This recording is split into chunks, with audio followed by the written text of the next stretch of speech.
Welcome. We'll get started in just a minute. Welcome to today's webinar. We'll just give everyone a few minutes to get in.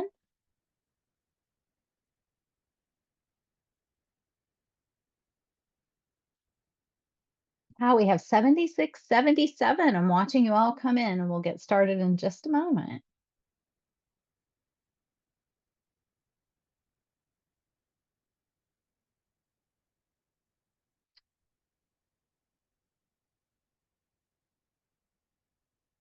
Well, welcome officially, everyone, to the second to last webinar in our 2025 webinar series, Mastering Lewy Body Dementia Together. My name is Jennifer Curry, and I'm the Manager of Support Services here at the LBDA. Our support team responds to phone calls, emails, and website submissions from 9 to 5, Monday through Friday.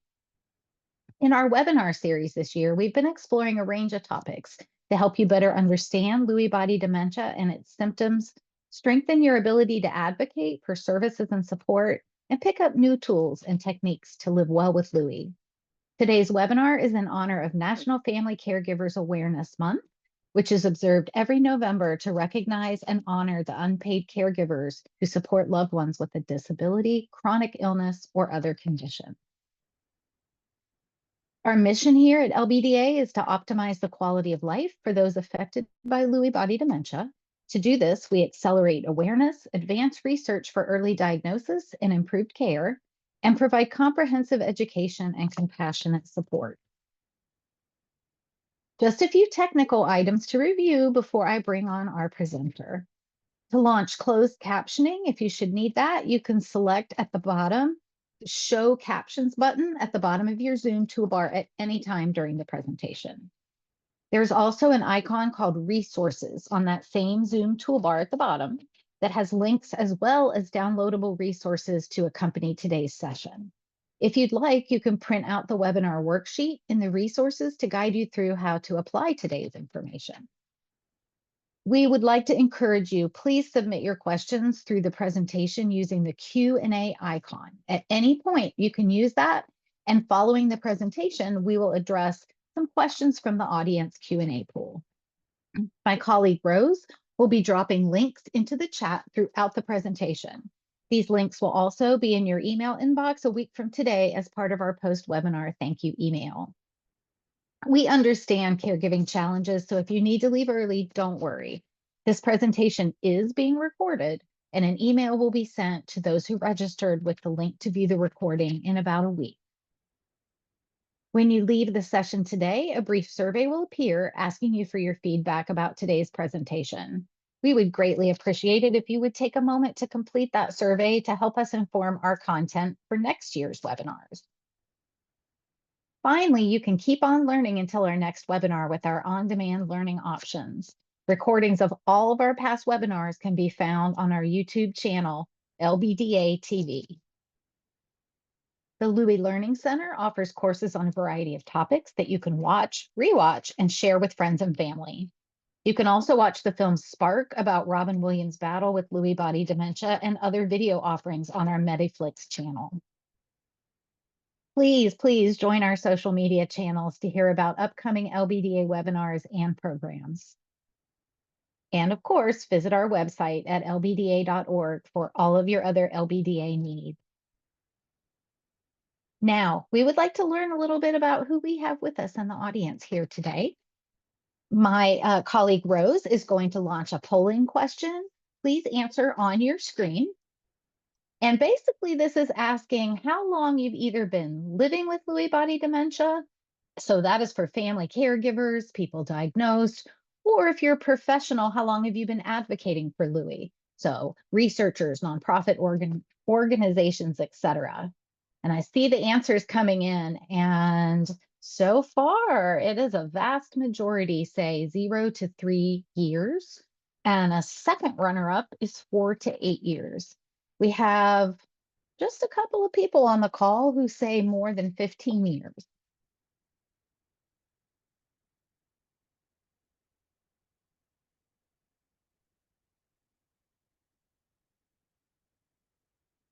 Okay, we're going to do another question now. Thank you so much for your participation. We love when people chime in. So this one is asking, how knowledgeable are you with today's topic? So is this new to you? Is this something that you feel an expert on? Um, let's see. I'm not seeing the poll questions. There we go.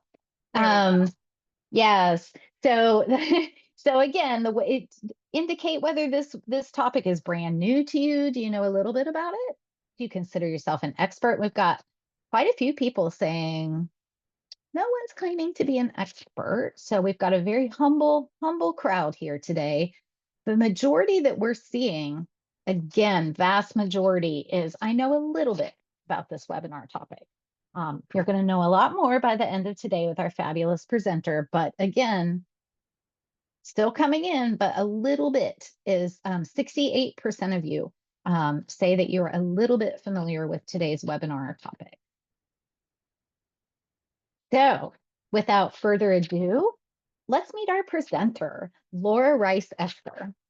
Laura is a licensed master social worker, and she leads the wellness initiative at the University of Michigan's Alzheimer's Disease Center, where she designs, implements, and evaluates well-being programs for family caregivers.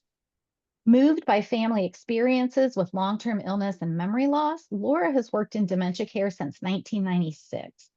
She's a national and state presenter on memory loss and caregiver well-being. She has advanced professional training in mindfulness and nature-based interventions and holds professional certifications in not only aging and dementia, but also contemplative clinical care. Laura is a founding member of the Ann Arbor Center for Mindfulness and the CEO of the Presence Care Project. Please use your reactions tab that is also on your Zoom toolbar to give Laura a warm welcome.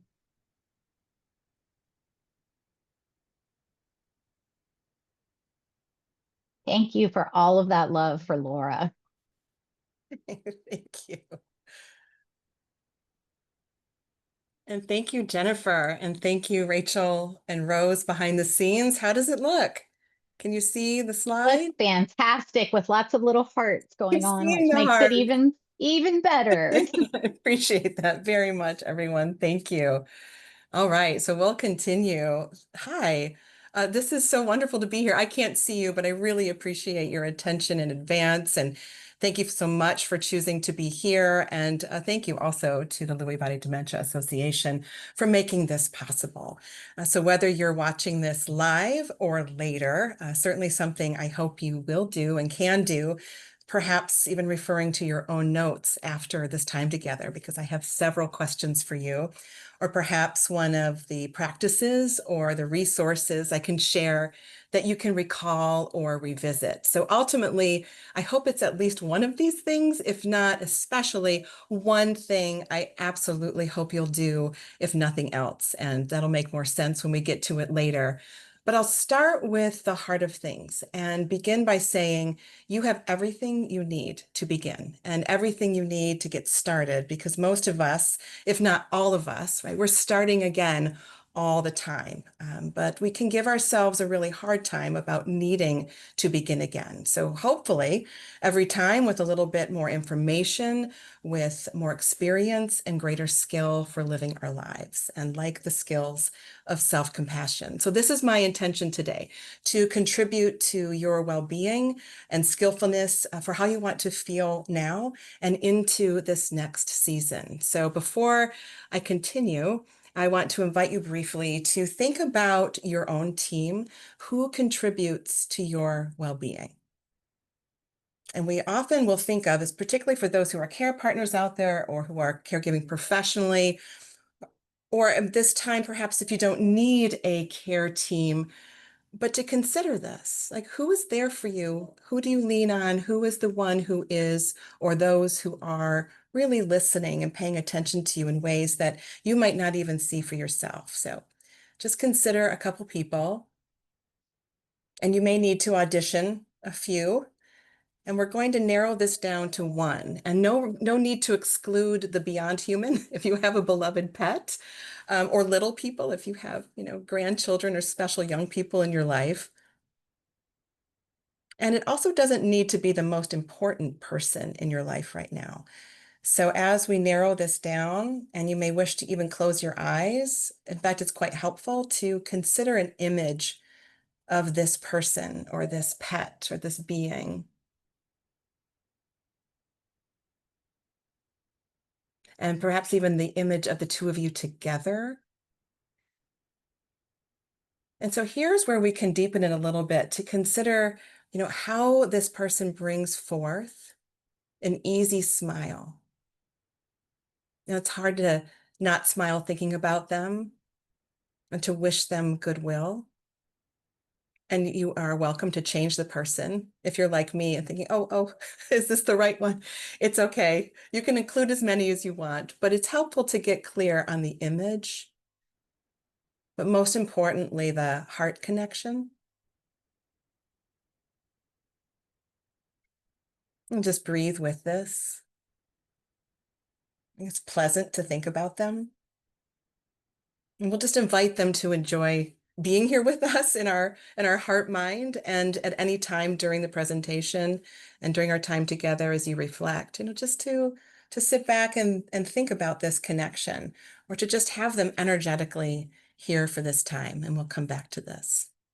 So I was delighted to be asked to talk about this topic. It's not an easy one to cover in 1 hour, but I believe in us. I believe more in you, actually, on the other side to field the questions than I do for me to complete it. But I think that ambitiously, it's possible to at least have some depth in an hour, to be able to connect something tangible, something personal and meaningful to you with this content in a way that can generate support and positive changes for you. So I don't want to overpromise, but I can say confidently that it happens all the time, that it's been my privilege to work with family care partners and professionals and adults living with the dementia, particularly Lewy body dementia, now for about 28 years.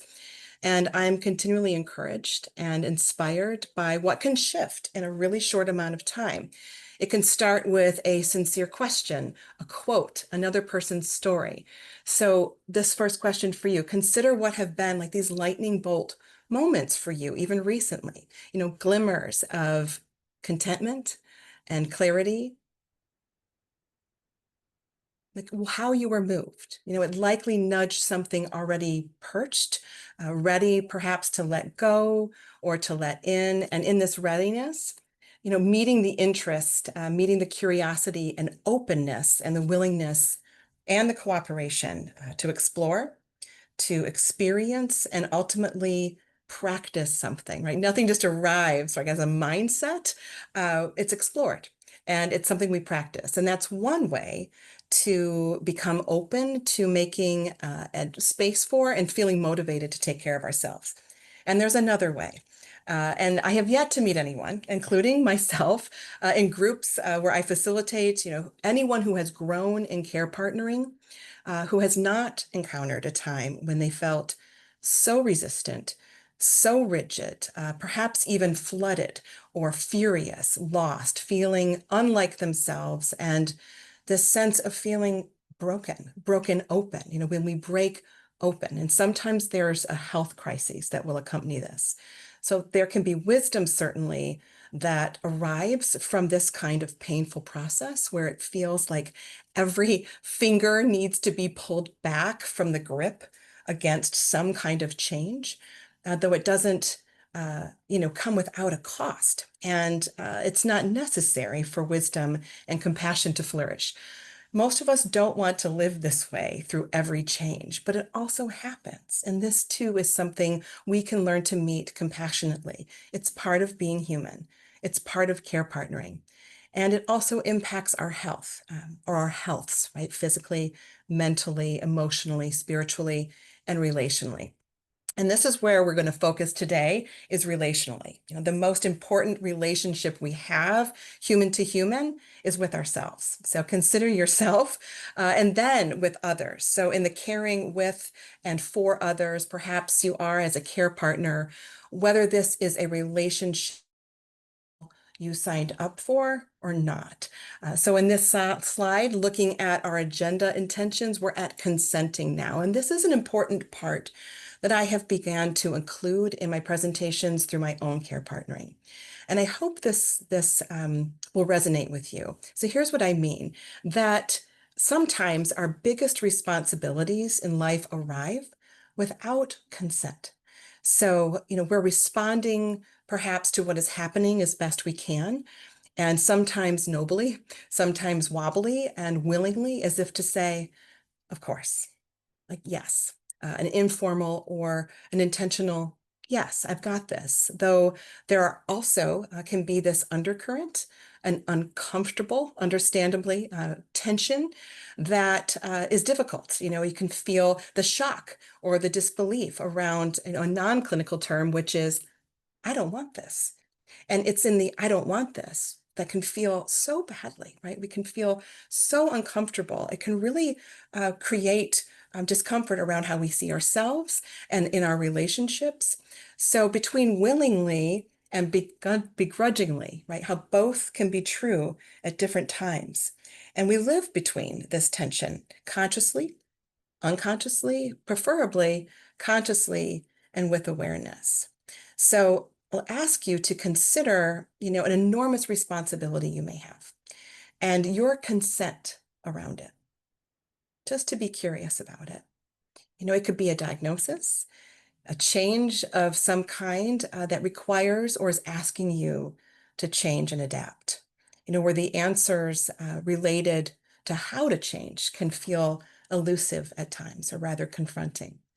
And this is where real compassion is helpful.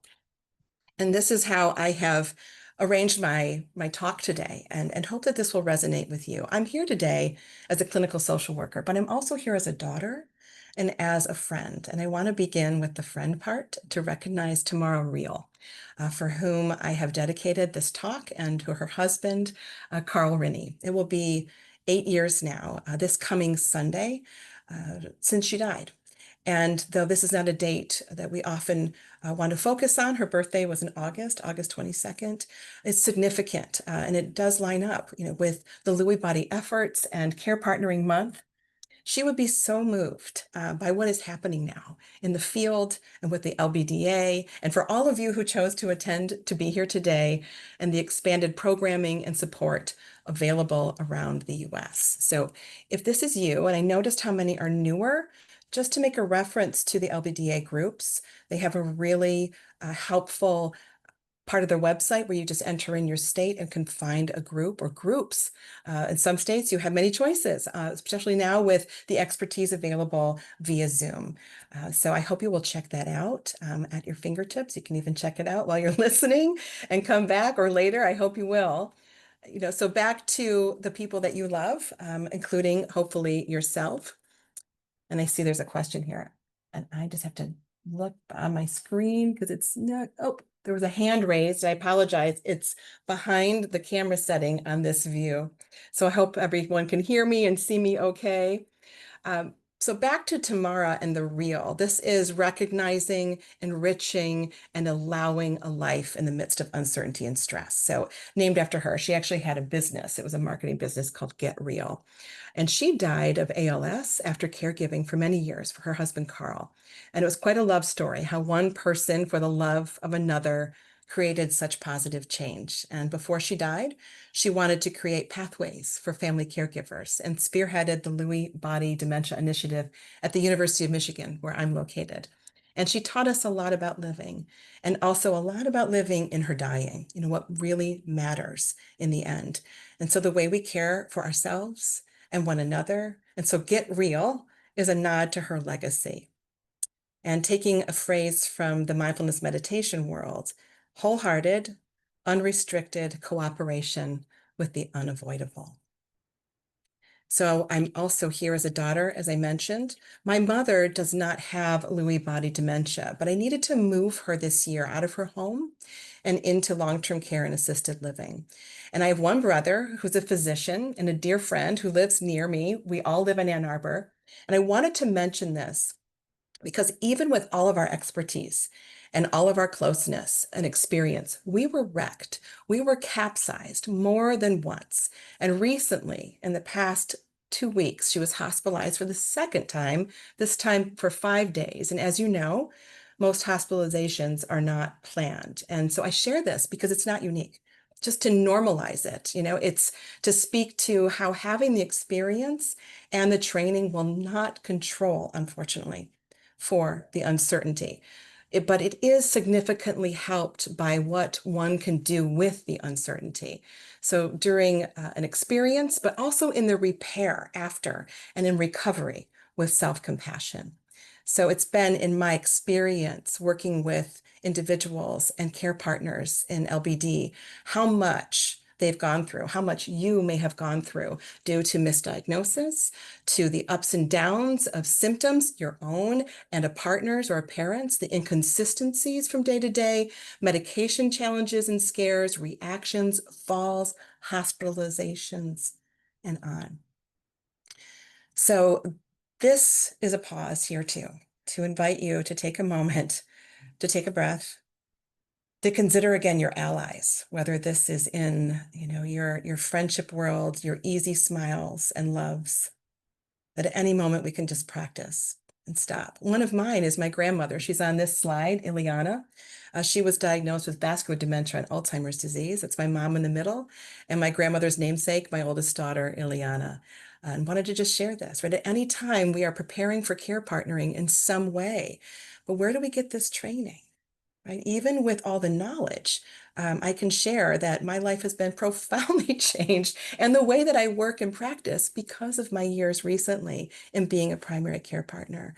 I'm enriched by that. I'm grateful for that. It has certainly affirmed my life, but it has been at a great cost health-wise as well, and something I have needed to repair for. So I'm here humbly as well to respect your own path and where you're working. So let's head to the most important part of this presentation. This is your life, right?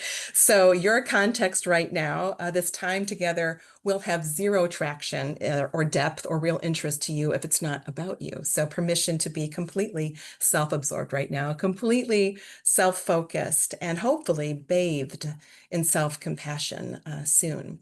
So I have 4 opening questions I'm going to ask you, but first let's just do a harvest, right? It's autumn. If you're up here in the upper Midwest like me, we're behind the leaf raking. We're trying to gather things and take stock. But what is your year been like so far? What is happening? So if you have even one of these things on this list, you've experienced a significant change.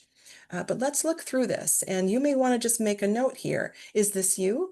Or is there something else that you would add to this just to acknowledge what's been going on? So time in an emergency room or a hospital for personal reasons or another person. Have you experienced a significant relationship change or loss? Have you been worried about your own health or experienced a medical scare of some kind? Have you felt the desire or need or urgency to leave your job or career if you haven't felt supported in your care partnering or in a medical change for yourself?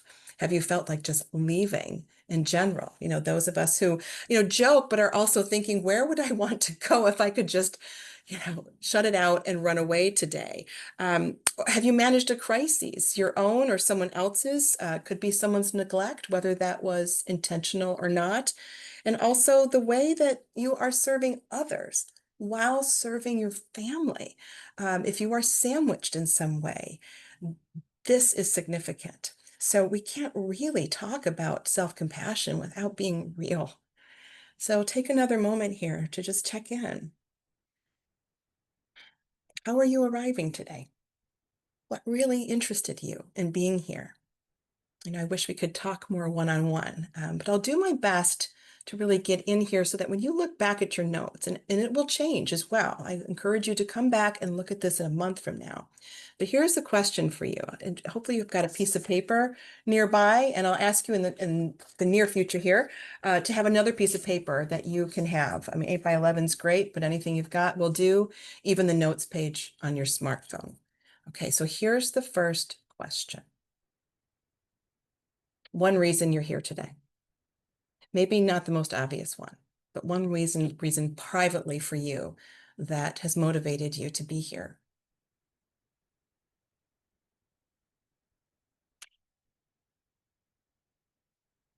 And if you would please consider one way that you're hard on yourself. This is private to you. Maybe it's something you say to yourself automatically, as recent perhaps as this morning. One way you're really hard on yourself right now, perhaps something you're working through, or maybe you notice a pattern.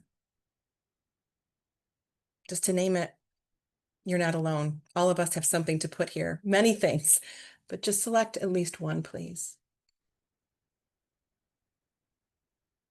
Thank you.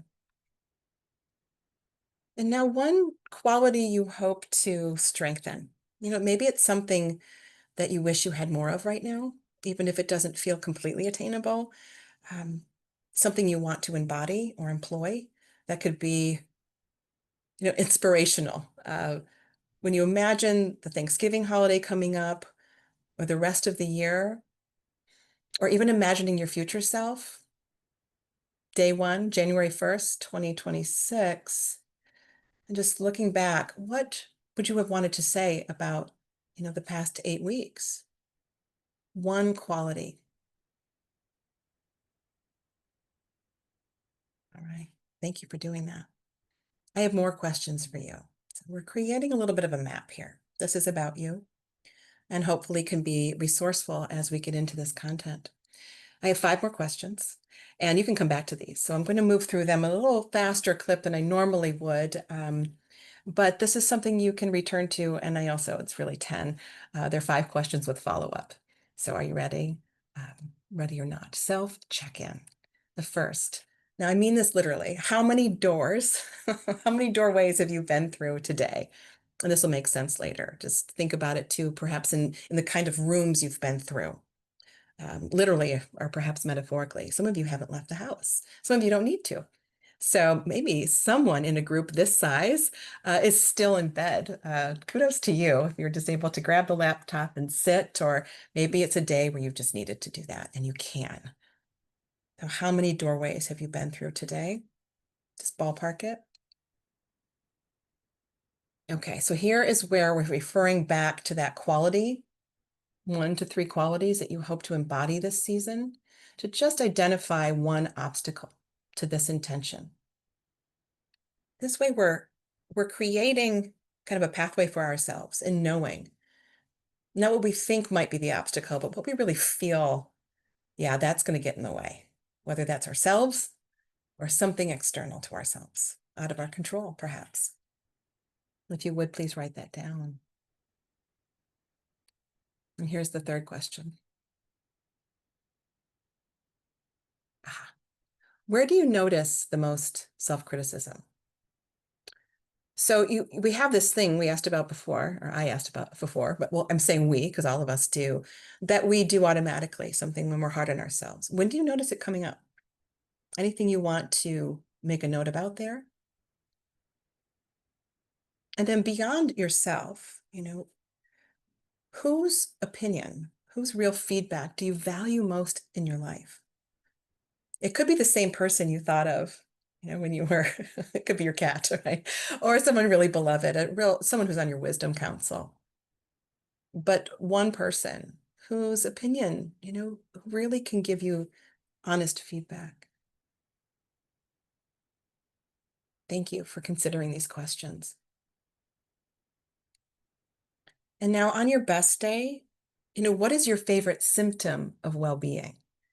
We're often asked our symptoms of distress. Those we know pretty well. We'll include that too. But how about your symptoms of well-being? Call them green flags. Like when you are feeling your most, say your name. I'm the most Laura. How do I know? What is well-being to me? What does it look like? So just name the favorite symptom. Maybe you break into song. Maybe you dance a little. Maybe there's more laughter, whatever it is.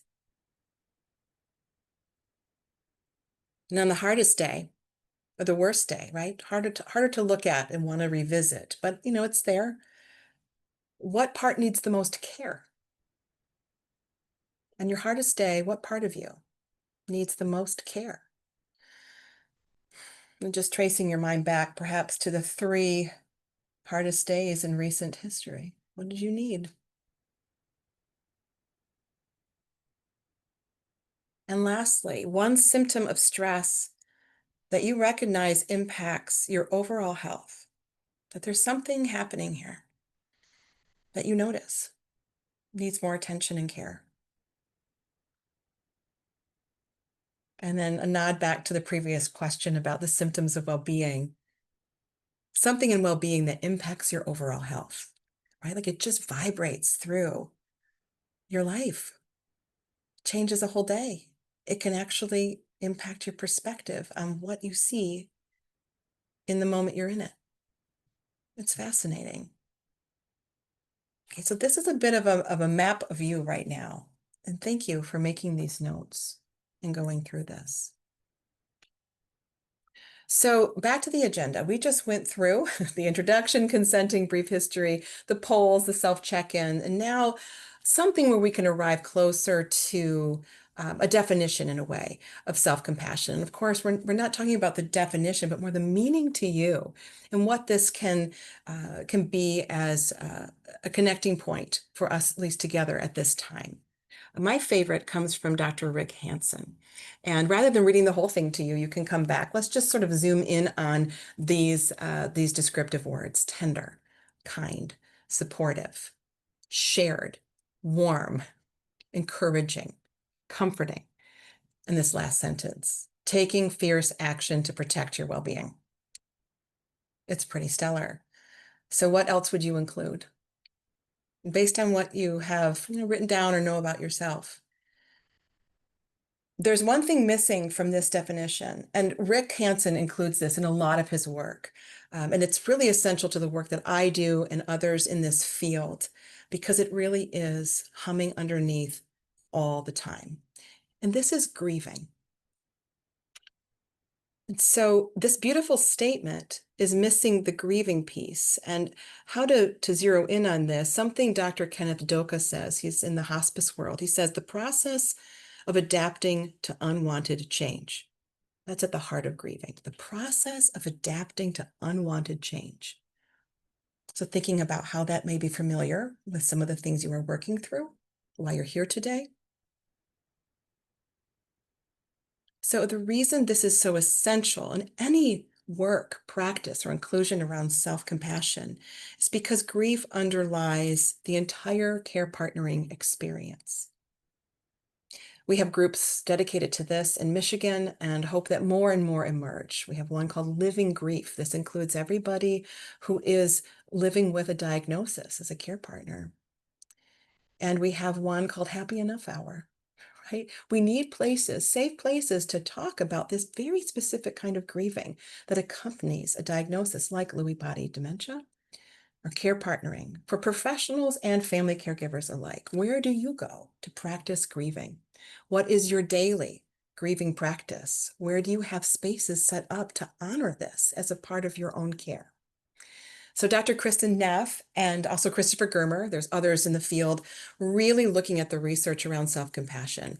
And I like what she does here as a framework, because it includes, first, to be self-compassionate, we really need to be present. We need to recognize and be aware of our own suffering. So hopefully in this brief time of just checking in with yourself, you can identify like where things are really showing up. And then our common and shared humanity, right? You're not alone in this. And then self-kindness. So there's a distinction between the compassion and the self-kindness. And then the asterisk here around community. We need community to really see ourselves clearly and to understand where we're really working. Without the language, without the reflections of other people, then we really can't see ourselves fully. So this piece here comes from internal family systems. And I brought it in because consider then that quality or qualities you mentioned that you want to embody or employ for this season. Are any of these close to or resonating with? And these are all the C's. Perhaps you had something like patience or joy. But just to highlight these as essential and foundational. And here's why, right? Thinking about those pillars and what Dr. Hansen was saying about fierce care, and also including the gentleness that's required and the tenderness and the fierceness around having grieving practice. So with calm, we're grounded. We're not overreacting to what's happening. And with curiosity, it's openly oriented, right? It's hard to be curious and judgmental at the same time. So we have a quality of wanting to understand. And isn't that a wonderful feeling when we really feel that from someone else? They want to understand us. And clarity. And clarity is not necessarily about having the right answer or the perfect thing to say. It's the big picture, that we're looking at the big picture and not sort of clouded by fear, which understandably happens in care partnering. And then, of course, compassion, which is why we're here today to talk about this. And in compassion, we're including all of our parts. We're including our whole self, not excluding, especially not the difficult ones. I mean, we need more compassion there than ever. And the confidence, right? Care partnering confidence comes from a sense of being able to trust our future self. So, do you feel solid right now in your ability to handle things? And then the compassion, if that doesn't feel that there isn't confidence around the sense of confidence and creativity, and this is huge in LBD because the kind of responses that are needed to be open to new solutions. The challenge is, of course, that once you finally get some system in place, right, that it could change again. And we got to go back to the top here: calm, curious, clear, compassion. And the courage. Let's not minimize how much courage it takes to show up, to be present, to lean in with kindness. They're often dismissed as soft skills. I can't I can't imagine anything harder. And I say that from personal experience, as well as the respect I have from my teachers, family care partners who have showed me how to do this. It takes so much courage to show up. And the connectedness, like how do we feel that we're belonging? And back to the support groups that are available to you or any other group where you can show up and not have to repeat your whole story all the time, or somewhere where you can just lay it down, where there's a range of humor to real difficulty, where people aren't trying to give you solutions all the time, but give you the space to be with this. This is belonging. And we get isolated so easily and create separateness when we're scared, when we're hurt, when we're suffering. So here we are moving into benefits. I'm going to move through this part rather quickly because thankfully there are very few to zero side effects of self-compassion. We'll move more into the practices, which hopefully will be really interesting to you, building on what you've already been exploring for yourself. This is for you, and you will get more out of this the more that you can invest in it. So again, I hope you'll come back, slow things down, and reinvestigate what's happening for you in the practices. But the benefits here, the good news is for those of us who've been working in the field a long time, like we've been waiting for this time where we don't have to describe either through mindfulness or self-compassion what's really happening here, moving the needle, not just towards well-being, but for, just greater connectedness and care.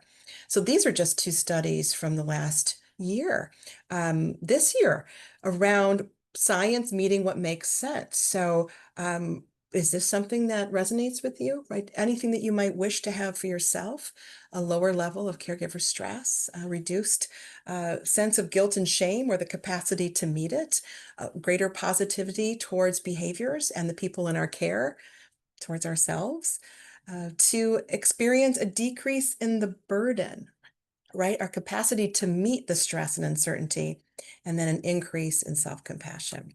So just to highlight this as a list of those green flags you're talking about for yourself, right? This is a pharmaceutical I would take, but unfortunately we can't get these results right now in that way. But we can through self-compassion and through connection and through community and kindness. This is all possible. And you can refer to this slide later. I think most everyone here can recognize a symptom for themselves, whether this is depression, anxiety, concerns about thinking and attention. This is for the care partners too. Hypertension, sleep, pain, or our perception of pain can really shift with the practices of self-compassion. So anything here that stands out to you, right? For those who want to understand more of the science and who really kind of geek out on what this means, there's more here for you to look at. I really like how this is simplified. This is polyvagal theory. You don't even need to, know what any of that means other than you can identify this for yourself based on where you feel your best self, back to those green flags of well-being. Here you can see the window of tolerance. Now it's delineated, very clearly here. But what this means is that as we're moving through our daily life, we're going to experience, right, ebbs and flows and peaks and valleys. That from this state, which is this is as our nervous system moves through the day, we're going to have times where we feel really activated. We might use the word triggered or, anxious, or other times where we feel really, really low, and maybe shut down. And so from that center, we just kind of dip and these waves move through. That's normal. It's a part of care partnering. We often need help because we can feel, carried along with that and start to feel uncomfortable with that. So the more we know, the less we can also personalize it and understand. And thankfully, here's the real important part. We can engage this directly, immediately. So I invite you again to just stop what you're doing, to close your eyes if it's comfortable, to take a full breath, bringing your attention all the way in and all the way out, and then thinking again of that person, your relationship, the warmth and the kindness. And one simple practice. But this is the way we experience what's called self-regulation, right? How we can begin to identify something, engage it directly, and work with it, right? It's very personal, but through science, we've understood more about how these mechanisms work, and that we can get stuck in these different states and how we notice that. This is the work originally of Stephen Porges. This was translated beautifully by Deb Dana. And thank you, Rose, to putting this in the chat, all these references and resources that are available to you to investigate in your own time. But this is think of it like a sympathetic nervous system override. So we have our autonomic nervous system, which thankfully is breathing when we're not bringing our full attention to it. But our sympathetic and parasympathetic nervous system, how we are moving through these states, and how our body is really trying to take care of us, right? We can get stuck. We are overwhelmed in care partnering. And in our modern way of living, so much information happening at any time. So the accelerator here in the hyperarousal and the brakes, this dorsal override and the hypoarousal. So where are you recognizing and looking at this, perhaps, that you identify right now, mostly? Or perhaps in the recent times where you felt the most difficulty, what you've been through. Yeah, these waves, as John Kabat-Zinn says, we learn to surf. These waves are a part of care partnering in life, but we need help. Sometimes we need lifeguards. If you could take the metaphor all the way out here. So the practices now. Let's get into the heart of this together. So what you will need for this, please, is that piece of paper. If you would, we'll get a piece of paper. And you can either divide it into 4 sections or just fold it into 4. Fold it into 4 sections. Okay, so that way we've got 4 squares or rectangles on the front and on the back, if you would, please. And if you're using your smartphone, that's okay. Just make a different list. So there are going to be 4 practices, and I'll invite you to write them along the top so you can make your notes, but you can do this later too. Just wanted to make it tidy. When we're stressed, we need things simple. So the stop, the self-compassion break, rain, the great, which is my own, but it's certainly, I don't think, completely original. But this is an important practice that for myself that I've also enjoyed doing with care partners as well, around the balance between gratitude and being able to gripe, right? Again, not excluding these parts of ourselves that we tend to minimize when we're upset, like it's not okay.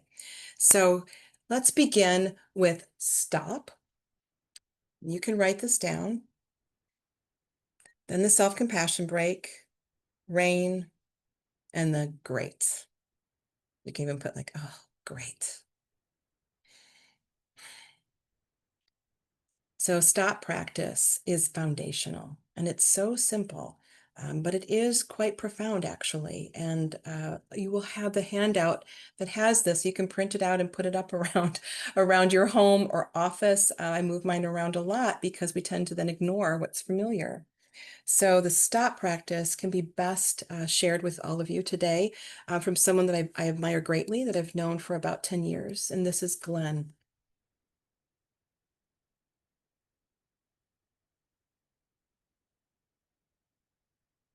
You can't fix things.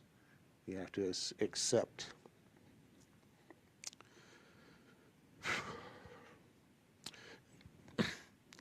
You have to accept what's going on. It's tough.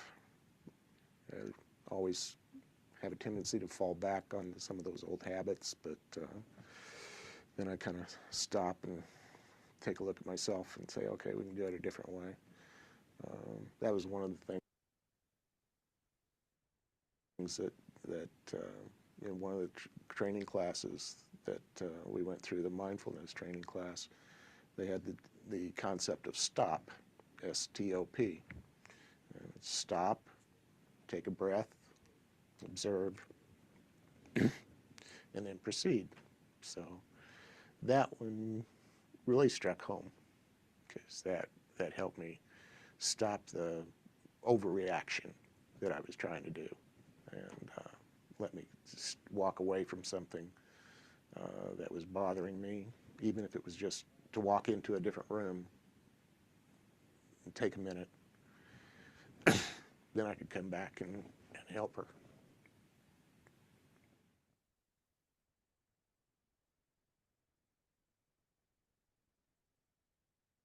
Thank you to Glenn. And just considering the last time you were so frustrated, right? That it felt, it may have felt like it was really like on you and clinging, just something that you were in, and not just something that was in.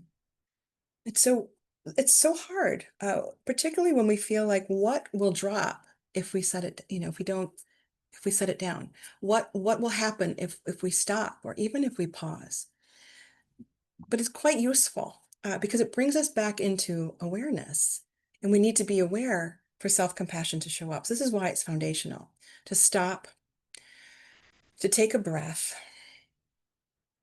And not just to take a breath for breath's sake. I mean, the breath is so accessible, but for you, it may also be overwhelming if you're really feeling like the breath is somewhere where you feel activated. You can also feel the breath at its farthest sensation too. Or just become aware that breathing is happening or where you feel it most easily, or move into observe, right? Like, what is happening around me right now before proceeding? With so much vigilance, right? Like that window of tolerance and into hypo and hyperdorsal and sympathetic states, we will often, our body will be reacting as if it is urgent, as if it's an emergency. So it does take a lot of presence, courage, and practice to stop, to slow down, to remind ourselves this isn't urgent. We can feel, we're like leaning into the next moment with our solution, with our expectation, with our urgency and with our fear, that if we don't manage that we won't be able to necessarily tolerate or deal with what happens, right? It's an anxious response to uncertainty or many things. This is where self-compassion is needed. It doesn't have a chance unless we stop and notice. So Corey Muscara, who's a wonderful millennial mindfulness educator, someone that I had the chance to be in training with years ago. It's been great to watch his work. He says something poignant: training yourself to be with and relax into small amounts of discomfort each day is like a psychological vaccination against the bigger stressors. So doing this habitually in small ways makes a huge difference and comes on board more automatically when we need it most. So thank you for being willing to do that. So stop becomes foundational then for another simple practice that is profound and connecting. We call it the self-compassion break. This is from Kristen Neff, also Christopher Germer. It's been adapted in so many ways, and I hope that you will adapt it in a way that makes sense for you. But again, keeping it simple, 3 steps. So invite you again, if it's comfortable for you, you can lower your gaze or close your eyes just as a way of bringing in attention again fully to yourself. You can also have your eyes open, look around your room first. Perhaps notice something that is secure or pleasant. You may even wish to feel the chair beneath you. Notice where your body is, where you are, however you are. We're going to stop first. Stop. To take a breath or to allow a full breath all the way in, all the way out. Maybe even another time here in your own pace, where you might feel it most vividly. Now we're in the middle of a presentation, although I'm in the hot seat. Hopefully you're reclined. Maybe you even have your shoes off, but like just observe what's happening around you. You can just listen if your eyes are closed. And then bring your attention inward. Like, how am I really doing right now? What's happening? Perhaps even the question of what you want for yourself. That intention, that quality you chose for how you hope to feel this season. And then we'll proceed. So here are the steps for self-compassion break.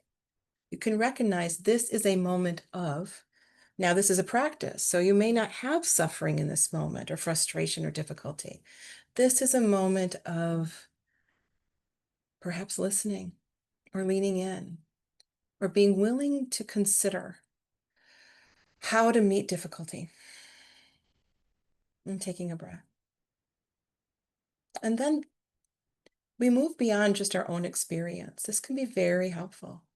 Like consider with a group this size, I can't see the number of how many people are here right now, but the group this size, we get to think about the map across the country of all the care partners, all the people in the LBDA community. However you wish to imagine this, like with a breath, how it could glow and illuminate. Whatever makes sense to you. Suffering, difficulty, this is shared for everyone who is here. Not because you're doing anything wrong. And then third, so simple, so hard. May I be kind to myself. So consider that favorite person, that easy person that you thought of earlier. If you can't think of something kind to say to yourself, what would they say to you? Yeah. Thank you. Thank you for being willing to practice.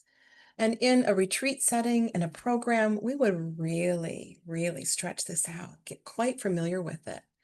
And if it's sort of like meh to you, that's okay. It's strange at first, right? But we can recognize, oh, I can engage my body, my heart, my mind directly.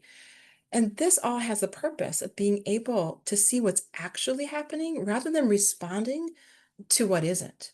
And that's a difficult question to sit with. How often are we responding to what we think is going to happen rather than what's actually happening? And in dementia care of any kind, in care partnering, right, the vigilance around being able to anticipate means something. Like we're walking around trying to catch something from falling. But that state of vigilance keeps us from seeing what's in front of us and keeps us from self-compassion and care and being real. So really appreciate just considering what this may do for you. The RAIN practice is a beautiful one. You have the handout. We don't have time to do this together today, but you can kind of see the cross section here that once we've slowed down and stopped and recognized what's actually happening, we can engage this more intentionally through accepting, or if not accepting, allowing, right? It's softer. Sometimes we don't want to accept what's going on. That's okay. But can we allow it to be here because it already is? And then we can get curious, like one of those C's, investigate, and then nurture it with self-compassion. These are all things, thankfully, in our control. That's great news with so much uncertainty, how we do this. So the good, great is just a lean in to say, for those of you who keep gratitude journals or at night, consider like 5 gratitudes. Some of you in a group this size, you have a book perhaps, or you've been encouraged to do that, or you make a note in your phone to enrich this by not forgetting to include maybe a gripe. Some people say the rose petals and the thorns, even having your own private Google Doc or somewhere that you can have this and then erase it. I find that a lot of care partners need more places to gripe and feel comfortable with that, to allow that to vent naturally. Otherwise, we're like holding it in a way where we feel like we need to bypass it to get to the gratitude. But both are needed to really to be honest about what's going on. And the glimmer part is back to how our nervous system works to recognize, oh, this is how I feel when I'm well. That if we can write down the times of well-being throughout the day, like I was singing along to the radio, or I didn't lose my cool. And with the person that I really thought I'd lose my cool with, we start taking notes about this. We see a bigger picture because the mind responds to real or imagined stress. And that's really interesting. So planning this out too, to include what our refuges have been for the day, planning for our refuges. These are places where we feel safe and enjoy ourselves. People who are, like to sit in front of a canvas or just have a book, whatever those are for you, to experience this, even in small doses, to allow it and to take in the good. That's a nod back to Rick Hansen. I hope you'll explore this in a way that makes sense for you. You can use your phone to track this as well. So the deepening and connection, this is an invitation to go a little deeper for those who like to do this kind of work. If you like being asked questions, if you enjoy the self-check-in, I'm adding the why to stop. So we can also get into the story of things. And this allows us to recognize what story we're telling. Okay, so this is happening. Can I meet it with kindness? All people, care partners feel this way. What story am I telling myself? And what do I need to hear, perhaps, to help me move forward? Like these are inquiries we can have for ourselves to just jostle a bit out of that very narrow, rigid place that we all get into. And I've got a very practical practice to suggest for one way we do this in a personal story. Okay. So, this is wonderful from Deb Dana. I forgot that I had this slide in here. This is an example of moving from that dorsal state of collapse into something that's more activated and helpful. So a concrete example, I'm so tired I could give up, to I'm so tired I could rest a bit, right? Like setting our timer for 5 minutes and just checking out or checking in. Or I'm so angry I could break, or I could scream, or I could stop. I could think of Glenn and what that meant to just return, to check the story. Is it so urgent? Can I come back to this? So there are a million ways to do this, and I hope you'll make it your own. So here's the practice that I wanted to include before meeting.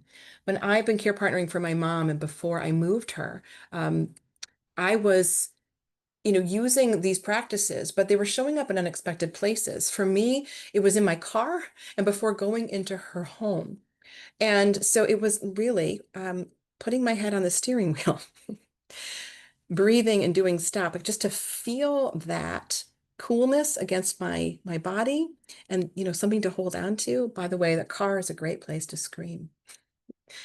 And then to be able to move forward, somewhere for that energy to go. Practical things that you can do. It's private in there too, and muted. And then I would do a mindful walk up to her door.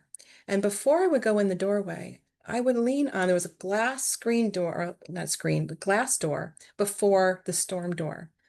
And I would lean on that first and do this practice. And it took very little time, but it made all the difference to be able to meet her for whatever was happening on the other side of that door. And it got to be, and I don't know how long it was before I noticed that there was a smudge from my forehead on the glass door, and I didn't clean it. I just left it there, and it was my cue and my reminder, like to match my forehead up again, sometimes slightly different, to really practice. And so this is the before meeting practice. And you can deepen this with adding that word or intention, like, may I be kind, calm to myself. I'm going to get through this, or whatever. It's beyond just a pep talk. It's really feeling into breathing, a full-bodied experience, the intention, and then entering. And someone who describes this I beautiful. think another practice that I'm going to pause it here. Thank you. Another practice. This is Julie, and Julie's describing the practice, and we're going to listen to her for a moment And you can come back to this and read it again another time if you wish. That she introduced us to was to think of when you go through a doorway, that is a gateway to another experience, that you can stop at the doorway, you can pause, you can take a deep breath and inhale and exhale, and then go through the doorway and do whatever it is you need to do. And I've utilized that personally, in caring for my father, but also professionally in work situations where, if I would be, when we were in person, going through a door to another meeting or changing and transitioning. And I think if you are, as I am in the working and caregiving mode, there's many days that can be very busy.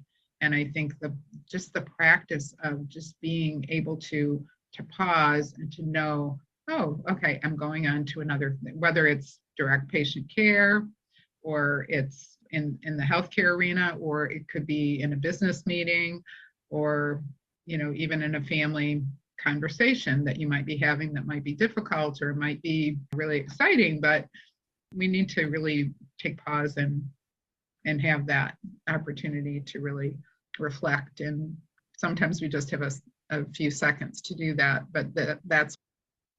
Thank you for listening. And to Julie, always prefer to bring care partners into this space to really show us how it's done.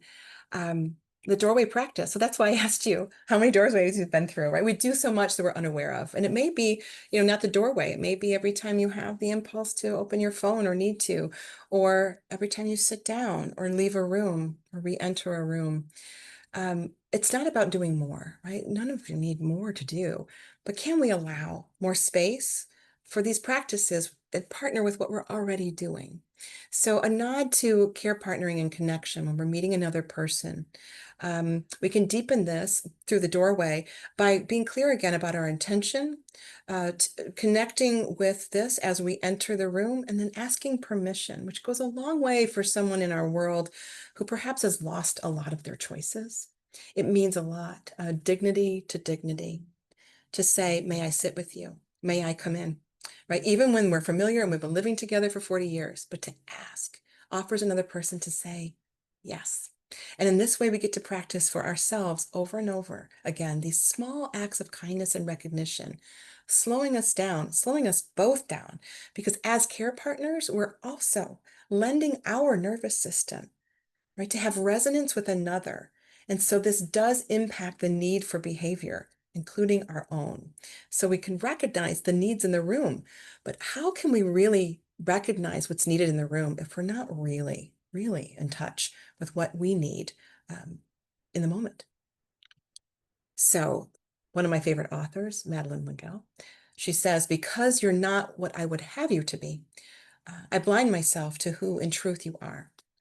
Because you're not what I would have you be, I blind myself who in truth you are. This means that so often the person we're interacting with is not who's really there. This is tough, and I don't want to minimize it, but just want to acknowledge it, particularly in Lewy body dementia and in care partnering. We're not always sure, right? It's not visible in the ways that we can see some other kinds of change. We run into it like walking full into a glass door, into a mood, a behavior, a change, and including our own. So these practices of meeting the moment as it is in self-compassion helps us stay there so we can see our lives clearly. In this way, we can experience our lives more fully, and we're not missing more moments of connection and joy. So this next part, and I want to be able to finalize this in the next 5 minutes here, so we have 10 minutes for questions, to say that the relationships here, the relational piece is so important. So I'm going to give you some guidance on what to do with the other side of that page. And you can come back and do that. And I hope you will. I had the chance to do this recently in a couple of groups, and it's illuminating, even for those who have more than 3 years of experience. I noticed in the poll, many of you are newer. So we do need to renew our care plans renew our practices, revisit them and our relationships regularly in your care team. And then ultimately looking at the 4 steps of the season that you can take, and that one thing I really hope you do. So we're going to move through this a little quickly, but at least you can reference it and know what this means when you come back to it. So you'll see on the screen, right, and one piece, and you can use your own name. Always best to just be direct about your own name. So this would be Laura now Laura. So the now self and your future self, right? Because so much of what we're trying to do is take care of our future self and have confidence in their ability to meet what we need to do when that arrives. Your care team is another box, and then your favorite person or people, if you couldn't decide, if you want to include, your wisdom people. So there's questions that will come up, and you'll have this on the slide.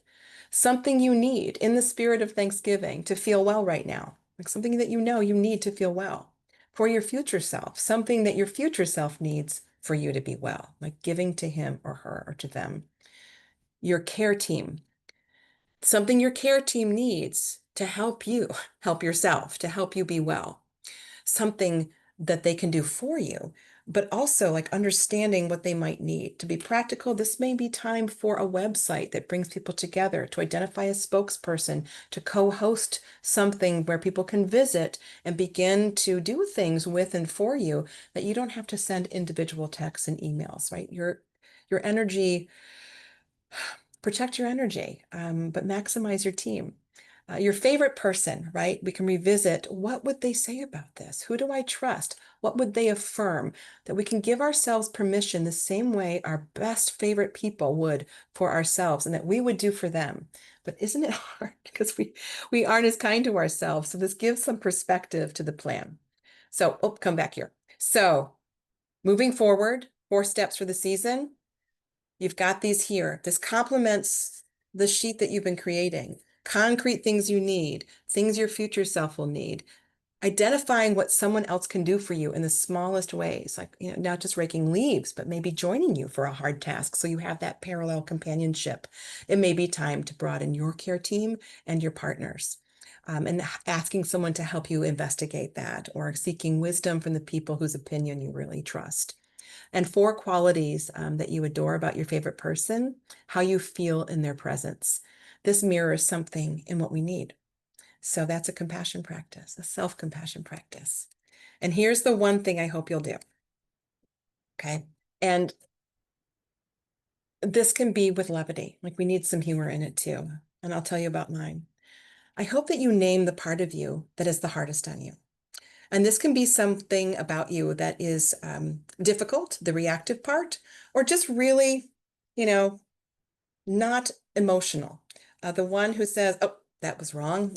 You did that, maybe inserts an expletive or some unkind thing, or the taskmaster. In my life, my name is Lorelei, and the people who are closest to me know that Lorelei does all sorts of interesting things. She might put my keys actually in the right spot, but I'm looking in the wrong one.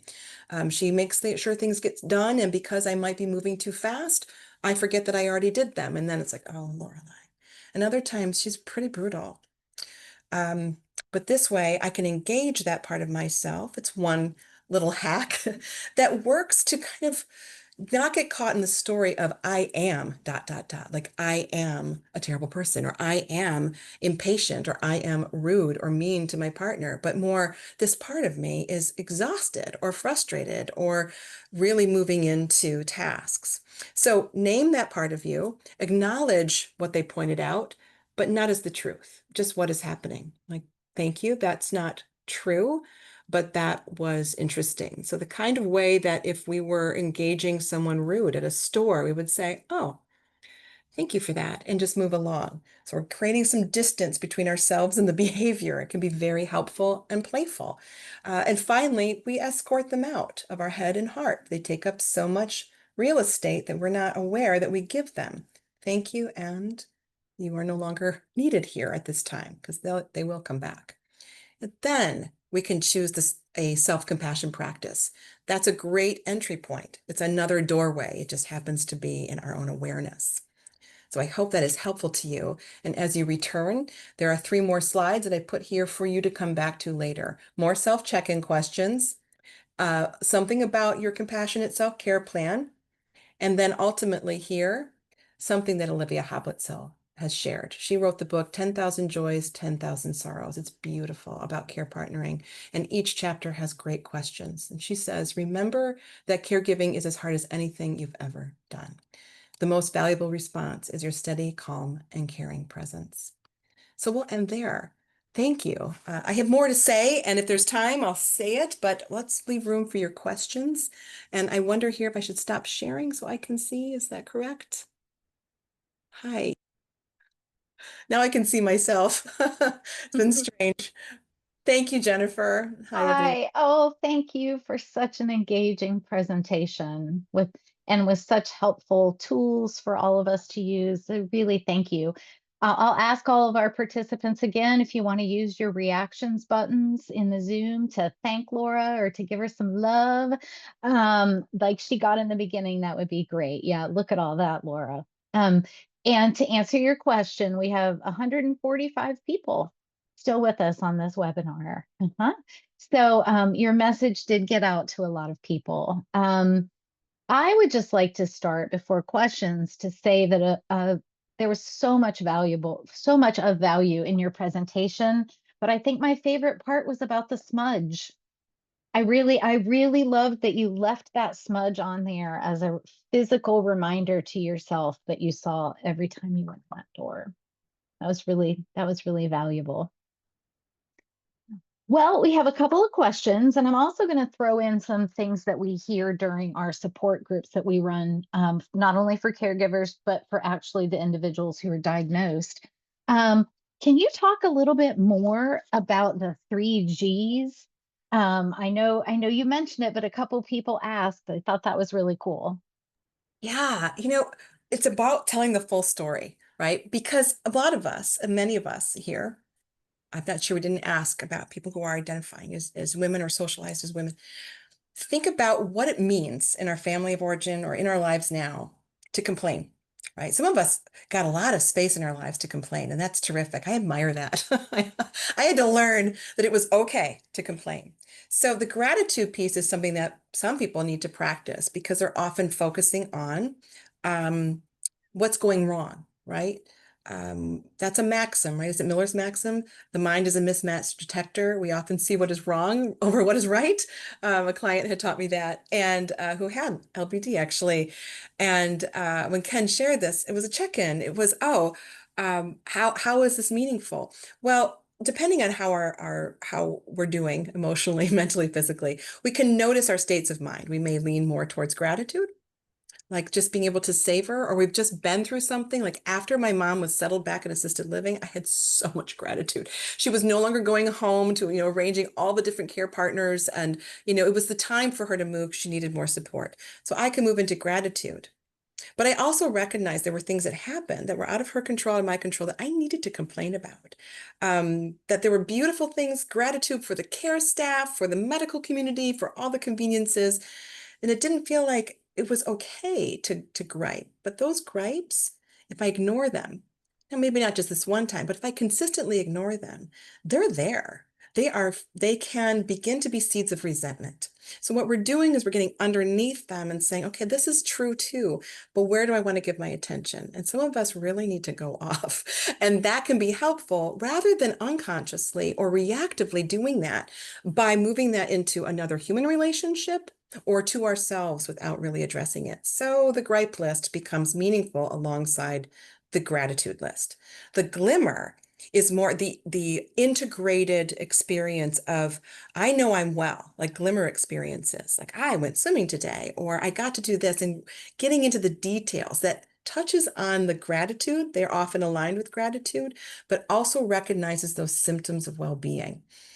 So I like, like a 3-column. So those are the 3 Gs, and then you can enrich that however you like. But most people like to do it. They're motivated to do it. You may not, really like meditation. That's okay. But having moments of paying attention to your experience in this way can really make a difference in your care partnering. Oh, thank you for saying that. And something you were saying about your mom being in that community is kind of a perfect segue to our next question that we got from one of the caregivers in the audience, which is, What do you recommend for caregivers who have made that difficult decision, to have their loved one move into an assisted living or a nursing facility or a senior community? When they say, "Can I come home?" Oh, I want to come home. How, what words do you have to say about that? It's a great question. What a tender question too, right? Kind of all of us, there's 133 of us here now, just like to take a breath with this longing to feel safe, to feel home and connection, and being confused about where we are. And even as care partners, we can recognize that need where life doesn't look the way it used to, where we just want things to be okay. And I'm going to broaden this a little bit too, to include people to say, so often we're focused on, getting to the decision. It's even a positive decision, the right decision can bring up a lot of grief and concern after, and a lot of need to repair and recover. That oftentimes care partners will feel ill at ease or physically ill a month later, 2 months later. And then to need to do the education of the staff or perhaps really be engaged. And when a partner or a parent or someone we love or someone that we're just responsible for and want, to advocate for their well-being says, I want to come with you. I want to go home. We can approach this many ways, but we're often inclined to redirect, and that can be very dismissive. So consider what you need when you are feeling lost. It can often be in the nonverbal to just reach and grab someone's hand and sit down and say, I love you. Thank you. I'm so happy to be here with you. What makes you feel most at home, or to find a way to really connect with what they're saying and they're feeling. It's so personalized. You know this person best. And also to meet your own distress in the moment of, oh my gosh, I get to go home. They're here. So you can keep a journal too around where you're noticing this come up. Is it at the arrival or the leaving? Is there a cue happening where an awareness is about leaving with you? Or if it's about something else, often about something else. It's like, this isn't home, but home wasn't home either. So what is this unsettled? Can we do something together, that regulating our nervous system together, that walk together, that arm in arm, that extra hug, that sitting down, so that it's not a dismissive redirection, but a real connecting. Even to say, thank you for telling me, show me something here that you like best, if they're capable of that. I love to really deepen this in care partner groups where people can give their examples of what they're doing, because it may be cued by going too close to even a particular door, or it might be something else where they wouldn't say that in a different setting. There's a lot going on there, and they may not be a completely satisfying answer, but really the heart to heart here around the need that's being expressed to connect, or the sorrow of recognizing the leaving and maybe shifting the routine around a little so that doesn't happen as much or as with much intensity if it's really difficult. Like being at the sliding glass doors or a locked door, it's really a tough place to say goodbye. It really is. That's some wonderful points. Um, we're going to wrap up here, but one thing I'd like to kind of close out with is that we do have, for those in the audience, one of the in the Q&A, it wasn't actually a question, it was someone basically acknowledging the value of a gripe session, especially with other people who get it, right? Because we have several Facebook pages that are what we call closed pages, which means you have to answer a few questions to make sure you're in the right group. But we have one called the Care Partner Support Group, and it is very, there are a lot of people in that group, and it is a place where caregivers of people with Lewy can vent to each other and get support from each other. There's humor, there are tears. And so I'm going to ask Rose to put that in for the group. So if anybody is not in that group and would find that to be interesting, please request to be a part of that. And that the value of the griping, but also even sometimes questions just like, I'm looking for the best incontinence product. Yes. What do you recommend? There's really a lot that goes on in those groups that I think is very beneficial. Well, thank you again for your time today. And I know we've given Laura lots of love, but feel free to do that if you would like to some more. I would like to wrap up by reminding you that this webinar is being recorded, and you will receive a copy of the slides afterwards. And just thank you all. Thank you for taking time out of your day to join us. We know that caregiving has a lot of demands, and you chose to spend your time with us today, as did Laura. So thank you to all of you in the audience too. You'll get an email in about a week, and that will have a link for the recording of the presentation as well as the resources. And someone did ask how they could share this with friends or other caregivers. And as someone who's registered for this, you will receive that link, and you can always forward that via email. Last but not least, please join us for our final webinar of 2025. Can you believe that? The final webinar of 2025 from LBDA is on Tuesday, December 9th from 3 to 4. And that one is going to be about highlights in research and getting a glimpse of what's ahead for LBD science in 2026. So feel free to bring your questions in advance for that as well. You can register for that right now. We're going to drop that registration link in the chat, but you can also find it on our website. Please take a moment to complete our survey as soon as you leave. It will launch on Zoom, and your feedback on previous webinars has been so valuable. We really appreciate you taking a few more minutes of your precious time to provide that input. And we look forward to seeing you in December.